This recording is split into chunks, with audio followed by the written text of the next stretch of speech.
1. Okay, John just John gave me a quick countdown. We normally start at 3. It would say 3, 2, 1, and then we start the program. John started at 1 today. Thanks, John. You threw me off. Well, actually, you were moving around. You didn't hear me. I said 2. I said I got 3, 2. And then you just heard 1, but I actually didn't Okay. know, Yeah, it's my fault. Everything that happens in the studio that goes wrong is my fault. Don't say that. But you were moving around. I don't think you could hear it. So. Yeah. Okay. We're a team here, so I take my share of the responsibility for things that go haywire. We got good technicians here, so all we got to worry about is having a program that's ready to go when the time is for the airing of the show. We are allpointstv.com here, and we've been putting some programs in what we call the can, because at the time these programs are playing, I'll be out of the country, and I have to tape five programs prior to my leaving, and I'll be gone all the month of May. But do not worry, you are not going to miss anything from allpointstv.com, and we are here each week in my absence in the televised version of it, and we are here for the next 5 programs under that particular umbrella. We are really, we're at the studio today, and this is the day in which we are looking at looking for the eclipse of the sun as the moon gets between the earth and the sun. And John and I were talking about how this must have played out in the ancient times when they would see the sun being gobbled up. These persons were watching nature and figuring out that if God was the creator of the universe, then his message is in the universe to be understood. And around that understanding, they have conjured up the religions called by some of the writers, I think Dr. Ben Yakinen being one, called the Western religions. And that would be, if you study the religions, the Western religions, as they call it, really there are no Western religions that we actually we honor, although there are certainly indigenous religions, but that's a whole different thing. We need to get into that sometime in our discussions here at the studio. But the point I'm making here is that if you study the so-called Western religions and then study how the universe operates, you see a commonality between what is said in the religions and how that is playing out in the universal script. And the day we're going to be seeing, the day we're taping this program, it can be seen later on, the eclipse of the sun, the moon getting in between the sun and the earth, and that will be a darkening. I don't know precisely the time, but they do have a time, and when there will be a light, listen to this very carefully, it'll be a total light out, because the light, the universe is lighted up by, thank you, John. John brings me water, and I must have been kind of gravelly in my voice today. He's volunteering to bring me some spring water. Spring water. He didn't throw it on me. I don't need to be baptized in here. But it's written in if you know how to read the tea leaves in the universe, you can see the script that was committed to writing by simply understanding the script written in the sky. That is to say, everything that you can read in the biblical terms, you can read that in terms of how the universe operates. We just got through celebrating Easter, for example, and Easter can be seen by the fact that the crucifixion story is celebrated in either March or April.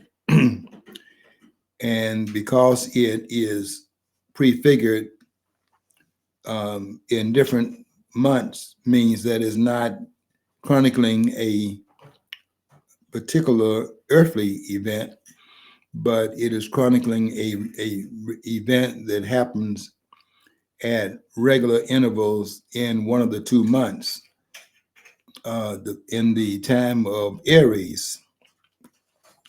You know, if you are in the zodiac and the signs about that, you know, then Aries would be the sign of the ram or the sign of the lamb. And it is during that time period when the crucifixion occurs. But what's happening in nature is that the sun is coming back into his glory, having been born on the what we celebrate as the 25th of December, when the sun is coming forward and creating more and more light until it gets directly over the equator and cutting the equator into half at the midpoint and forming therefore a cross, and then going from that point into a period of decline. And the decline continues until the next solstice, and then it comes back to reclaim its glory. So that continuation of that, you can have the crucifixion in terms of the annualizing of it through the celebration of it.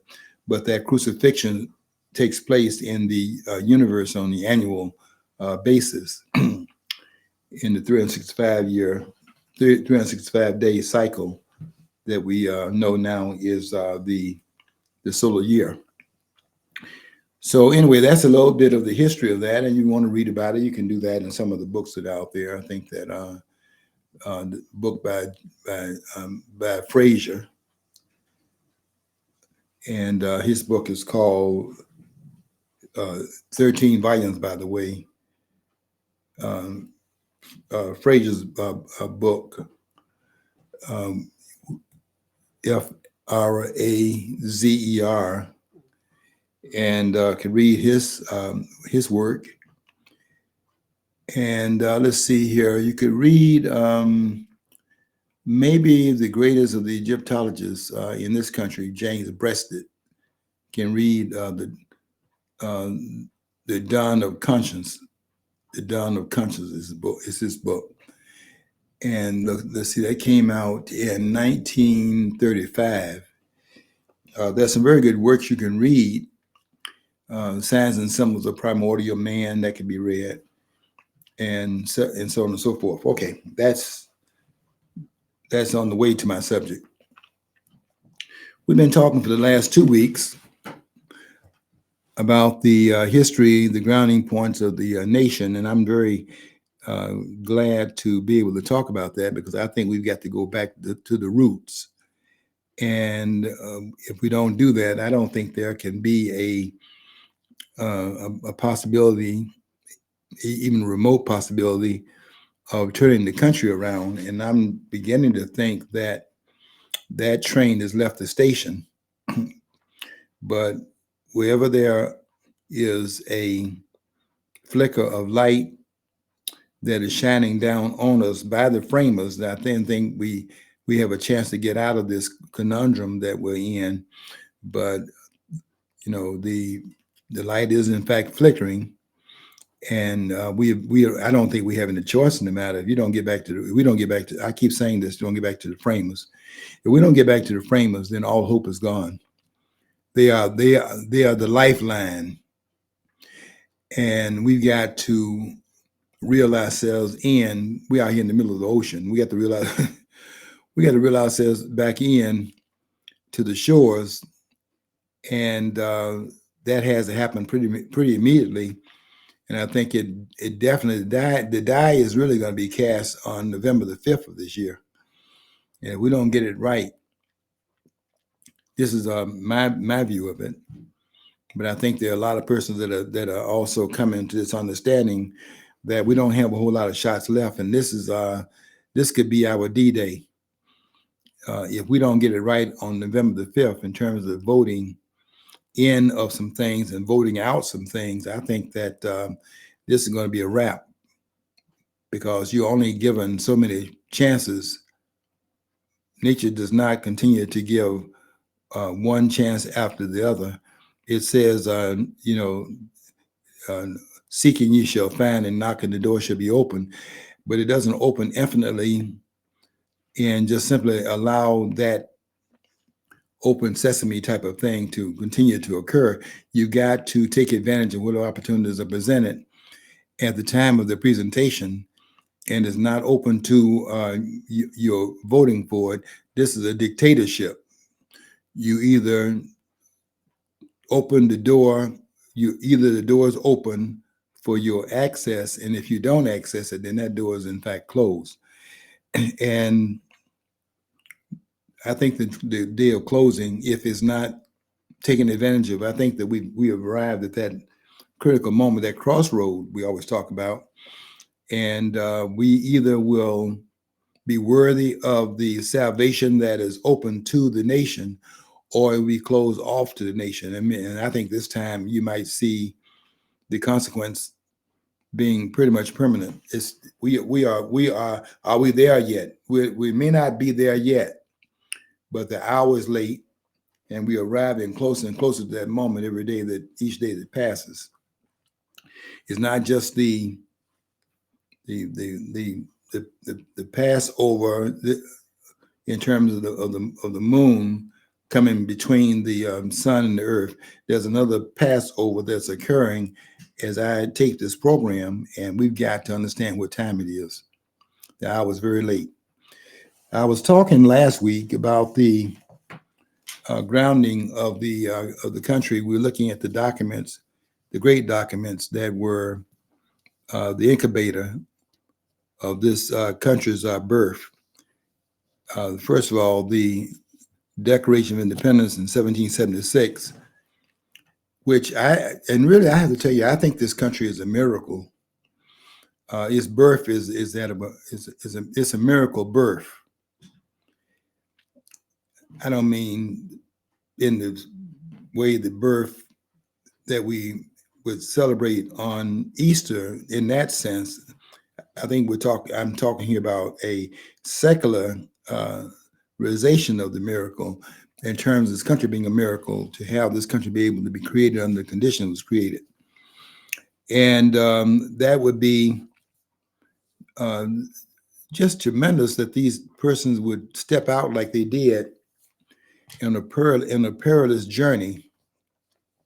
This is a perilous journey, a very dangerous journey, to stand up and stand out on what amounted to a historical limb, going against the most powerful empire that had not reached its peak at this point, but you can see certain formidable parts of it at this time, coming in the aftermath of the defeat of the Spanish Armada in 1588. And you can see the burgeoning power being developed that will be concretized in what Winston Spencer Churchill talked about when he talked about the sun would never set in the British Empire. It had not exploded like it would do later on, reaching its peak in the 19th century. But you can see evidence of it going back into the 18th century. And when they stood up against it in 1776, you can see the formidable aspects even at that point. And for those persons in Philadelphia on July the 2nd, 1776, looking over the document that had been placed in their hands by the writing of the great Thomas Jefferson, the philosopher, statesman, who did not attend the convention but was in Paris at that time, and having been an American Frenchman in a sense, because Jefferson was one of those multilingual persons in the country. We were not as monolingual then as we are now. We are a single language country today. We might take I took Spanish in college, and there are a lot of persons that will take different languages in these universities. They're not coming out speaking those languages. They may have some literacy in it, I'm literate to some extent in Spanish. Not that I speak it, but I can read it slowly. My professor, I can remember my professor, Mr. Sutherland, told me as I was attempting to speak Spanish, he told me, and his words, he was one of the one of those instructors that were very blunt. He told me, I got up one day and he asked me to say something, and I was, you had to stand by your desk. And then after I finished, he told me, I pity the Spaniard you talk to. And I've been intimidated ever since. But, anyway, the point I'm making here is that, the framers were, these were, I think Ayn Rand hit it when she said, these were the country's first intellectuals, and so far is last. And I think she's right about that. These persons today, they're trained in narrow capacities. They are experts. I say experts to some extent in the areas of their training, but they're not multi-trained like the framers were in a number of areas. Philosophers, statesmen, linguists to some extent. And Jefferson was very fluent in French, and he interpreted out of the French this language, this book that I think is a classic that everybody should, in fact, read or put it on your shelf and at least have it for reference purposes. And that's a book that was written in French. Jefferson translated out of the French into the English, and it's called The Ruins of Empire by C.F. Volney, Volney. And I've read that book. It's a very fascinating book. And for Jefferson and the others to be aware of it, as they were, I'm trying to think what was the year in which it was published. I think that the publication was like 1757, somewhere around there. And to read that book and to have read into it, you have to read it underneath some of the surface of the book because it talks about a phantom. There's a phantom creation in the book called the genius. And this is Volney's going to those ruins of empire. It's called the ruins of empire. And Volney had been gone as a researcher to those empires. And he and his alter ego, the genius, that is to say, his inner thought, as you are thinking inwardly about what those ruins mean. You're looking at these great ruins, and you are looking to see that there was once this greatness, all those empires that these monuments testified to as a part of greatness in the past. Now, what had happened to them? And Volney is going there, visiting these different empires and seeing that those empires are once great. The question is, what happened here? Because look at all these ruins of what was great in the past. He's asking this question to himself, his alter ego, the genius. What happened to these ruins that could explain how they all were obviously great in their time period, but look what happened to them as they came to an end. And it's a question that's picked up by the framers in terms of what did happen here. And you can see that they're taking that into what came into a convention later on, and they are trying, and they have an understanding that there was greatness here, and they see the ruins that they had wrought, these empires that had wrought in the end of their journey, and they're trying to prevent that.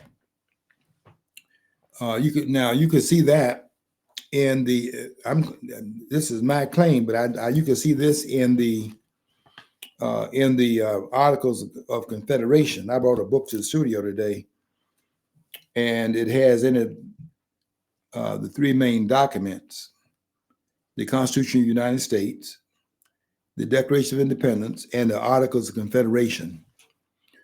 And this is really kind of like a secular Bible. in my view of it. In the Articles of Confederation, you can see here that Jefferson is stepping out and even writing the document. It took a lot of courage for the persons to not only write the document, have someone write the document. The Committee of Five that was assigned to that task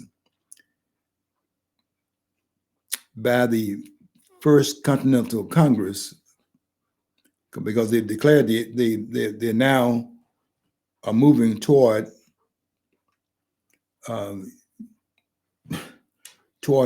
independent moment.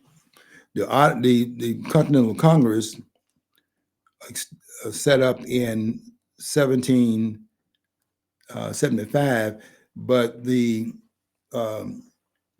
endorsement as a continental government is not until 1781, but because it took some time for all the states to come on board in terms of ratifying the Continental Congress into existence, so that the Continental Congress, the mechanisms of it, is not really ratified until 6 years later, and so you don't have a Confederate claim until 1781. Now, that would be the Articles of Confederation. Now, when you read this document, you can see, I can see into it the paranoia of the framers because of the way in which restricted power, centralized power, which they had grown fearful of because of the way it had played out in the Declaration, and after the Declaration of Independence, and having set up the Articles of Confederation and how that played out. And I'm looking at the document, which it says here, agreed to by Congress, November the 15th, 1777, ratified and in force March 1st, 1781. Now, when you go and read the 13 articles of the Confederation, you can see, I can see, and I think you'll be able to see it as well. In reading the 13 articles, you can see into it a tremendous amount of paranoia among the framers. They were determined not to have, 2 years before the Revolutionary War came to a close in 1783, you can see that they were determined not to go back to power being out of control. And they did everything they could to see that did not happen, but they went too far in the measures that they took.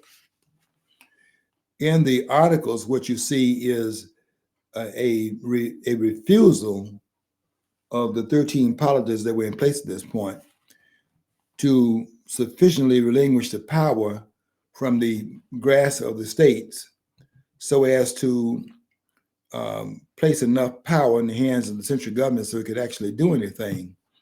And you can see that in terms of the articles having, you only had one branch of government, as a matter of fact, at this time, and that was the Congress.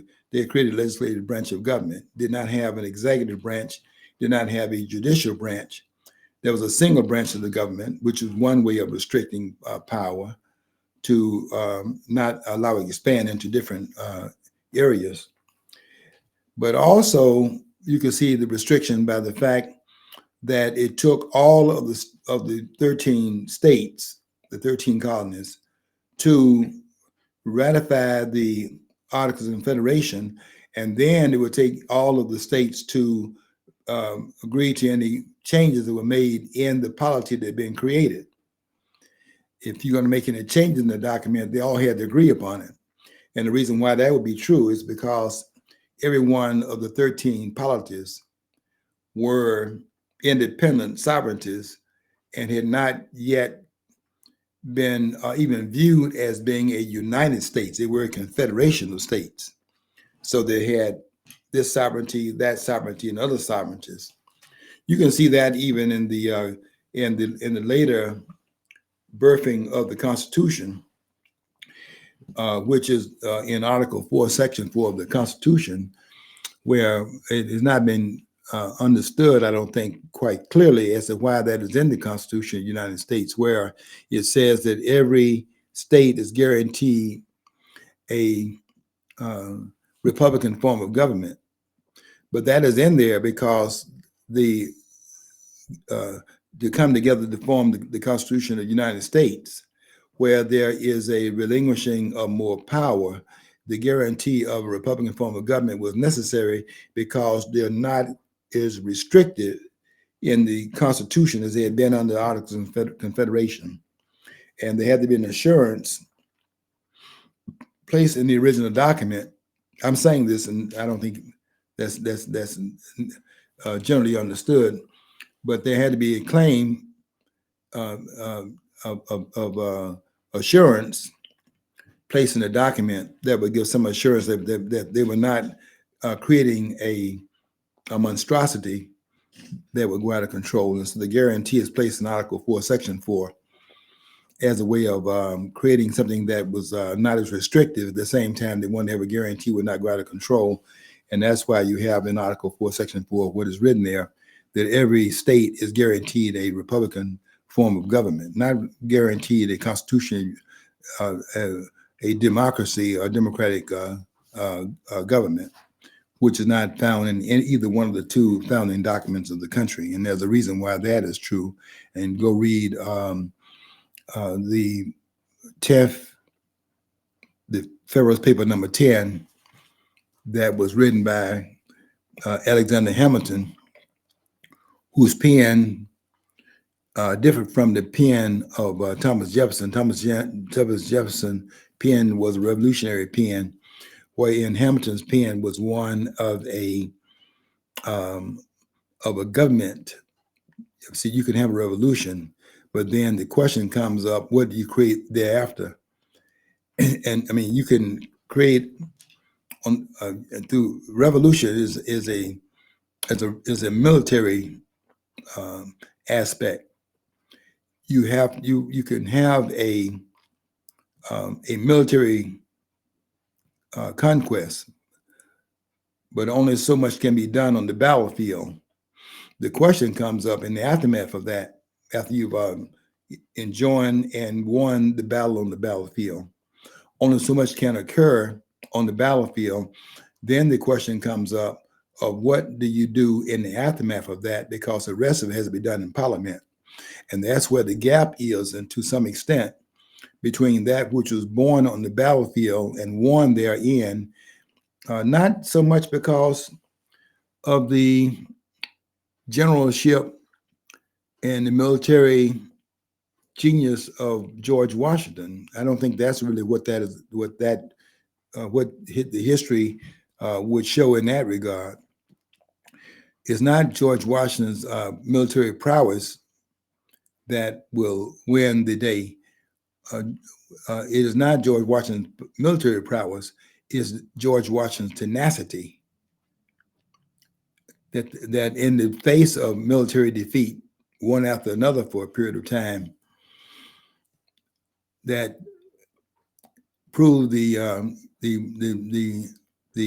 inner results of that clash that occurred from 1776 to 1783. 7 years in the fighting went on for the military fighting, the independence fighting went on for 7 years, from 1776 with the Declaration, and having then to convince George III that this was not some run-of-the-mill overnight a quest for freedom, but the fighting would go on until he understood clearly that the people were not going back to business as usual. They had to be convinced of that, and the convincing was to have lost to a superior force, but to continue on the other side of that, those defeats that were enjoined in that battle, to continue on the other side of it, to continue to fight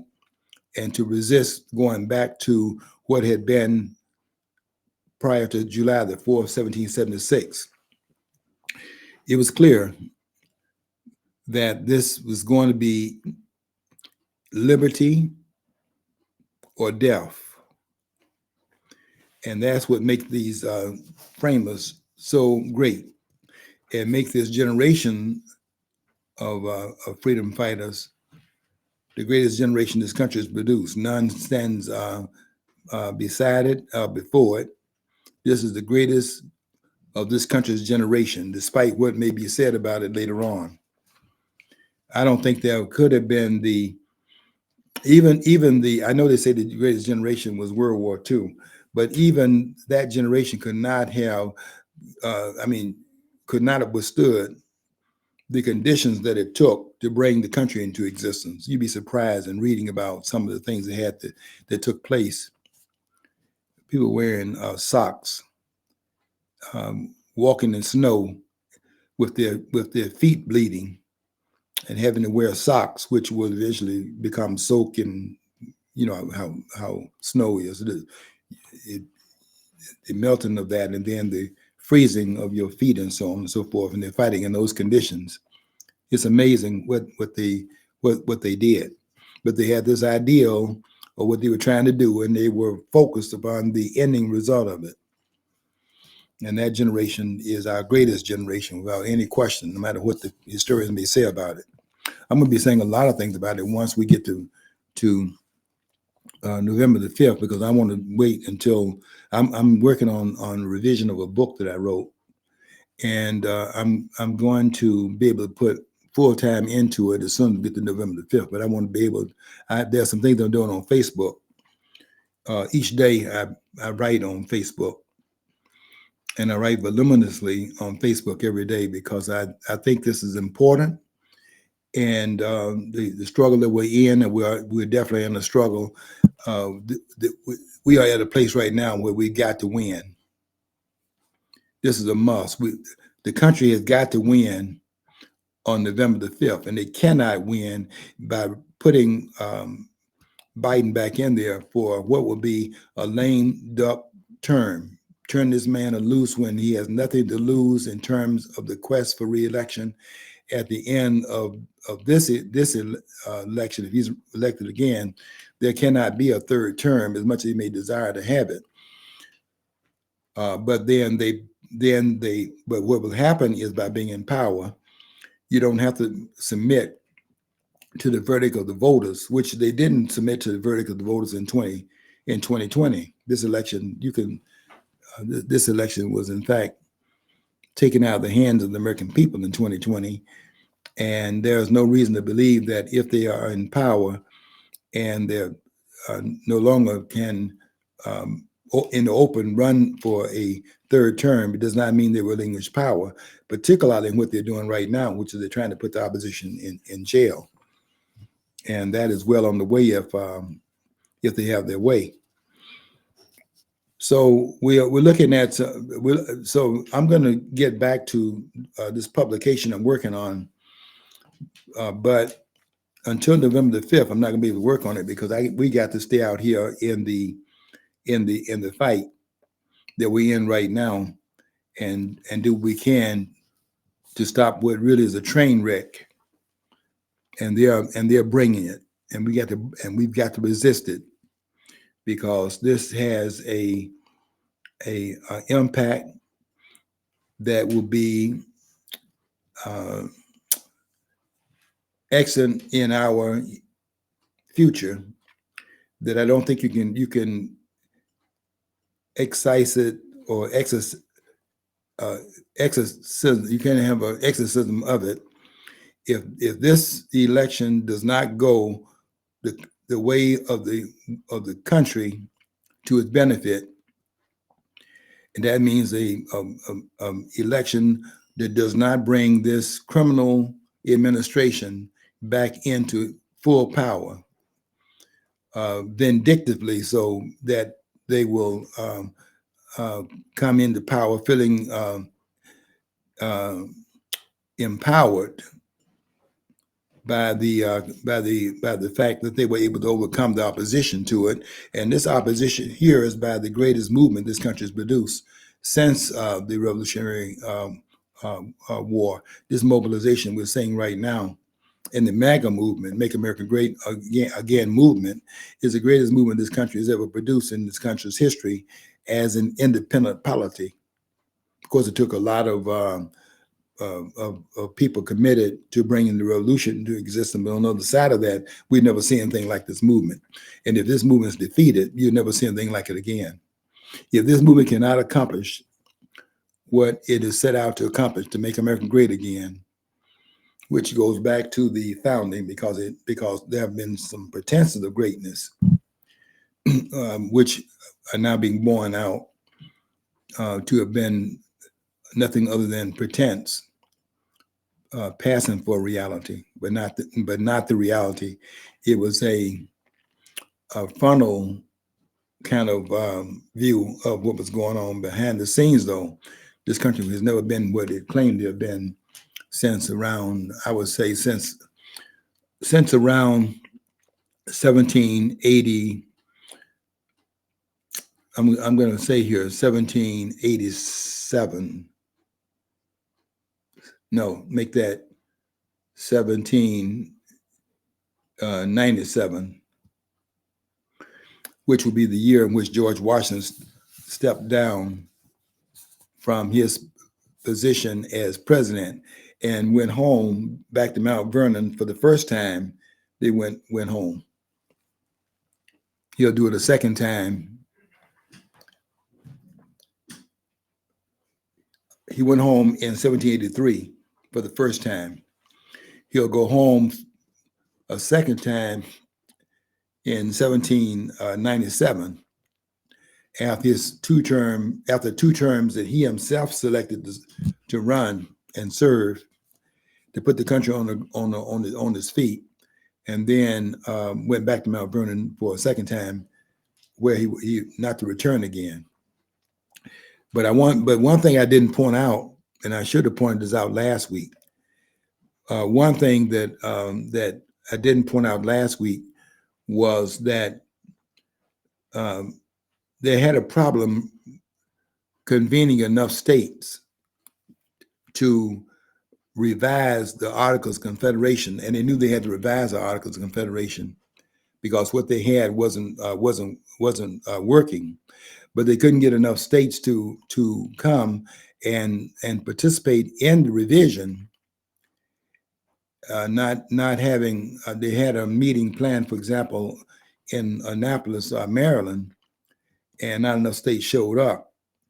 So, realizing the persona of George Washington in the country at that time, a number of persons visited Mount Vernon to beseech the great George Washington to lend his name, even if he couldn't come, to lend his name to the meeting so that his name could be used as an endorsement of that which would be going on to revise the Articles of Confederation, where enough states would attend, with George Washington's name being the mortar to bring people to the convention so the revision could take place.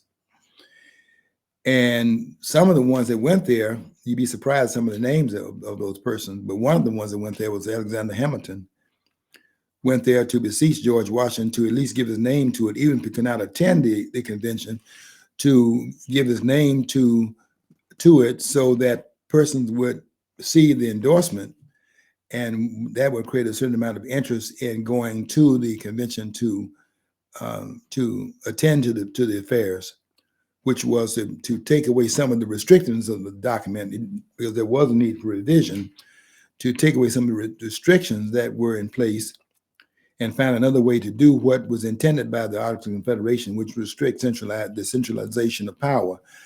But how to do that without, in fact, shutting the central power down so that it was prohibitive enough where it could not actually act or do that which was necessary to maintain an umbrella protection for the 13 states, which had been surely found to be it needed protection by what had happened in 1786 in Massachusetts, in the rising up of the farmers in Massachusetts.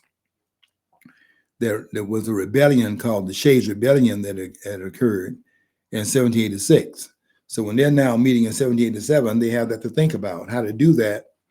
On the one hand, they got a task here. One was to maintain a hold on power where it doesn't go out of control. At the same time, relinquish enough power so that the federal government could be the umbrella protection for the 13 states that were found to be naked and vulnerable based upon the rebellion that happened in Massachusetts, but it could happen in other states as well, because the grievances were similar in the other states that had to contend with the things that we're contending with in Massachusetts. And they had to worry about whether or not they would be able to withstand the conditions that had to be stood down in Massachusetts. What happens if it happens in Virginia, or what happens if it happens in Pennsylvania, or any of the other of the 13 politics? Now they got to come together with the understanding that something has got to be done. And I consider it to be a miracle, because they got to now think about how to do that with restricting power, but relinquishing some of the power of the states that are creating the federal government, a stronger federal government, under the claim of what is written in the preamble to the Constitution, where they're saying, we the people of the United States, in order to form a more perfect union, establish justice, ensure domestic tranquility, provide for the common defense, promote the general welfare, and secure the blessings of liberty to ourselves and our posterity, and which they are making a claim for. And then they said at the end of it, do ordain and establish this Constitution of the United States of America. And they're doing that with the idea of doing something different than had been done in the First Continental Congress, where they had shut down centralized power by not allowing the federal government to have, almost not to have any power. And everybody had to agree to any changes that would be made that would have solidified another apparatus in its place, so restrictive that nothing could be done. That the government was really paralyzed by the restraints that were placed. But that comes out of I think, a paranoia that was they were just feared. They were frightened by what they had experienced, and they wanted to make sure government did not go out of control. I can understand that, and I think you can envision how they are in that room trying to fix this problem, with the idea that they had faced and fought against tyranny, and did not want to have fought tyranny to go back into tyranny. They had to find a way to do what they were trying to do through the Articles a different way. And that is why they have, as the very first part of their argumentation, the establishment of the separation of powers in Articles 1, 2, and 3 of the Constitution, to maintain a separate responsibility of the three corridors of power. They're now going from one corridor of power into three corridors of power, and each one having an assigned vested power interests, and then setting them off differently situated, and also setting them off against each other, so that they would be in their own kingdom, the legislative kingdom, the executive kingdom, and the judicial kingdom, setting them up in their own kingdoms, so that they will be askance of their own power and jealous of that power being relinquished in those different vestiges, against any encroachment by the other groups. We need to understand that today in particular, because this claim that everybody's making about there being certain things like executive privilege, I don't know where that comes from. I know it cannot be constitutionally defended. because there is no executive privilege. The Constitution does not allow for privilege. They've gotten, and I'm going to defend the great George Washington from the claim that he had invoked executive privilege. I read your claims, and I understand the tenets of what you are making the claims about in terms of John Jay's treaty, and I do understand what is being claimed here, that George Washington claimed executive privilege. This is a claim that's being made, that George Washington claimed executive privilege because he would not allow them to have access to the determination of the documents in the executive branch that would have given some understanding of the what do you call it, the back channel, in terms of the back and forth that went on between the governments as they were making some movement toward creating the treaty that was ratified, had to be ratified by the Senate, and the people want to know going forward, what was the back channel in the communication. They want to look at that at that point in time, and Washington said no. And now a lot of persons think that Washington said no because he was exerting executive privilege. What I'm saying here is that that's not an assertion of executive privilege. What Washington is asserting is a separation of powers between the three branches of government. And you need to understand that, because we need to maintain that even today. The encroachment of one branch of government upon the authority of the other branches should not be allowed, because if you break down the separation of powers and the check and balance system, you've undone all the work that was done at that convention, as they created a new way of, in fact, realizing what they had intended in the Articles of Confederation. I want you to understand that, because I don't think we really put any time today on the understanding of that. That is to say that we have to understand that you cannot inject anything that to undo that which was intended by the framers to bring the document into existence. Let me say it a different way. You cannot amend the document so that it ceased to do the work that was intended by its founding. You cannot ask the document, let's say the Constitution of the United States, you cannot ask the document to cancel itself. You cannot amend it so that it ceased to exist to do that which it was the purpose of its creation. Do you scholars agree with do you scholars agree with that? That you cannot amend the document so that it ceased to do the work, the original work it was intended to do? That you cannot amend it so that it ceased to do its original intent? That cannot be done. Do you agree with that? Because if you don't agree, then you are saying that you don't agree with the framers who intended a particular purpose in the creation of the document, and they had no intention of the document going out of existence. That can be seen by saying at the founding of the document, in the preamble of the Constitution, it says they're ordaining this Constitution for themselves, creating it for themselves, and also they're doing it for their posterity. So you cannot then come behind that and say that you're going to go into the document and revise it to the point where it ceased to be the document that was created by the framers of the United States. You cannot revise it out of the original intent. I'm even going to say this. Some things that are placed in the document, although placed in the document as an amendment to the Constitution, by placing it in there because it abrogates the original intent, those things, some things placed in the document itself as amendments to the Constitution are themselves unconstitutional. And I would put in there that which you're trying to bring against Trump right now. I put in there Section 3 of Amendment 14.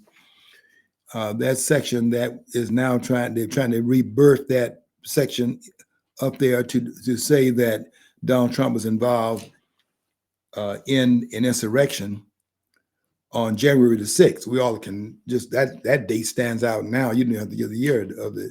It stands out now as a date that's supposed to live in infamy because of the date in which they claimed there was an insurrection in the country that occurred on that date. And they're comparing that to Pearl Harbor. They're comparing it to the attack that occurred on December the 7th, 1941, when this country was attacked by Japan in the South Pacific.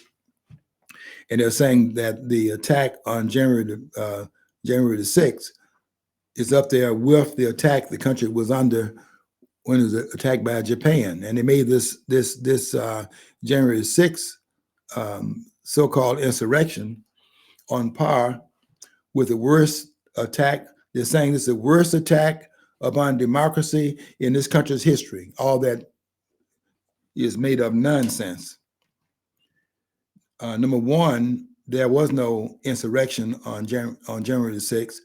And number two, even if it was an attack, it didn't rise to what occurred on December the 7th, 1941, because the only person that died on that day was the person that was fired upon by this parasite, Michael Byrd, who killed Ashley Babbitt and did it in cold blood. That's the only person that died on that day. They're making a claim. I heard Hakeem Jeffries, the minority leader of the House, and by one vote, if that vote swings a different way and the Democrats become the majority party, Hakeem Jeffries becomes the Speaker of the House in the place of Mike Johnson. And that would be a formula for disaster. This guy is a radical waiting to take over the control of the House. And you're going to really see something if that happens. And then you have Biden reelected in January. I'm going to say inaugurated in January, but reelected in November. If that happens, we're really going to see something that this country is not ready for. That combination will be, and will prove to be a disaster if the American people do not understand what time it is and what we need to do as a nation coming together to fulfill the mission, to continue the mission. No, it would be fulfilled, but to continue the mission that was started by the framers of this country. This could go down as another run of empire if we're not careful here, because we're very close to the edges of that cliff at the present time. We got to understand how we need to understand the gravity of the situation, how far we've come toward the end of this road. This journey could be over. This dismantling that we are seeing, written about in a book by the great writer, the great thinker, one of the great thinkers of our time, Thomas Sowell, a book called The Dismantling of America. And that is taking place partially, brick by brick, as they're taking apart this country at the seams, and we don't even see it because it's such a methodically engaged in activity, sequentially taking place a little bit at a time, so it's not to be detectable, where it's like, wow, how did that happen? It's just partially being put in place underneath the radar of the American people through such things as these created created crises. There, this one guy was watching this guy. He's a person of Chinese uh, he's a Chinese descent. He's an American, but I don't know how many generations back I could hear his accent. And he's on tape saying, Al Gore, please don't give me any money. Bill Gates, please don't give me any money. Don't give me any money if you're gonna tell me what to think, and don't tell me what to experiment either. Nothing. Don't tell me what to research either. Don't give me any money if you're gonna tell me what to research. And he's talking about some of these things they're doing with the science to create a storm, a certain amount of fear, so as to move under under the fear to extract through the tension they create, through the panic. That's the word I'm looking for. The panic they create, so they can take rights away by the panic, and also they can do what they did in 2020. I think that this is very clear. The election in 2020 through fear, through which people were told that it was too dangerous to go out to the polls and things like that, and yet they have mail-in ballots, something would never happen before. 7% of the ballots that were cast in 2020 were cast through mail-in ballots, which I would say today was another more sophisticated way of disenfranchising the voters. The catechism in this case was the disenfranchisement that occurred by not having anyone denied the vote, but to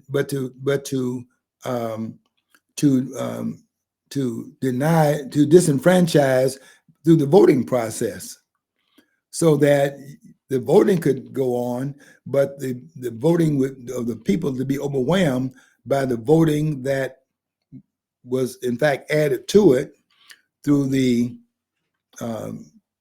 mail-in balloting, where the voting goes out of control and you have balloting taking place of voters that were where their votes being substituted for the voters that are alive, and they're going to the polls. In fact, they already had voted, and they also the cemetery vote occurred, and then the warehouse vote. Well, we saw that in terms of where, in one example, where they had the claim there was a mainline water break. Everyone had to vacate the building, and then we see some things. The camera's still rolling. We saw things taking place where people bringing votes out from underneath tables and things of that sort. And now those votes are being run through the machines and so on and so forth. The mistake that they made in the Trump camp is that they blame all this malfeasance that was taking place on the machine. Machines could not have done that. Machines just record what's fed into the machines. It's not the machines that's the problem. It was the manufacturing of the results that occurred through what was fed into the machine, through which you had the outcome, which is secured us based upon what is fed into the machines. If you feed this in the machines will record that's what's fed into it, but the machines are not the problem. That's the problem that Powell and some of the others, Sidney Powell and some of the others made. And that's why they were able to stand down and to reject their claim, because the claims are based upon false circumstances. Not the machines the problem. The machine was fed in a certain result, and it fed out the result it fed. It was the people who in fact did that in this election. And now you're saying the new quest to steal the election in 2024, and that is to put the people in jail. They're still going to round up some of the members of the MAGA movement, because they're still out there, and they're saying that the 1,000 that they arrested, and many of them still incarcerated without a trial in this country, political prisoners, they're now saying that there are some others to be rounded up, because they don't think that they have nailed this thing down in terms of people still out here that have their minds stayed on the framers. You say stayed on freedom, but stayed on the framers. I'll make this point and I get off the air. I wrote about today on my Facebook post the two people in this country that are the most outstanding freedom fighters in this country today. One is Donald Trump, and the other one is Tucker Carlson. The two standard bearers, one inside of the Beltway, trying to get back into power so as to remedy some things that can be remedied only from the standpoint of being in power, and the other one's calling attention to it. Carson has a tape out. You need to listen. You need to watch it. And he's talking about how he went shopping in Moscow. He was surprised by the amount of money it took to do the shopping that he did. He figured it would take about $400. It took $100 and some odd dollars to do it because the inflation is not under control, and the country and the city he was in is clean. There's nobody on the street. He came back and said this, that it radicalized him against the people who are running this country, because you can see how criminal they are. And they have to be criminal because they're not following the architectural plan put in place at the Constitutional Convention by the framers who came out of the articles, set up the Constitution that is not now being followed. Okay, that's the rant I came to the studio today to talk about. And next week we'll get into some of the particulars of the early things that the country went into as it's getting the country off the ground into another polity that is being created by these outstanding members of this country that we need to celebrate and stop defaming by trying to change what they did. Okay, got to get out of here.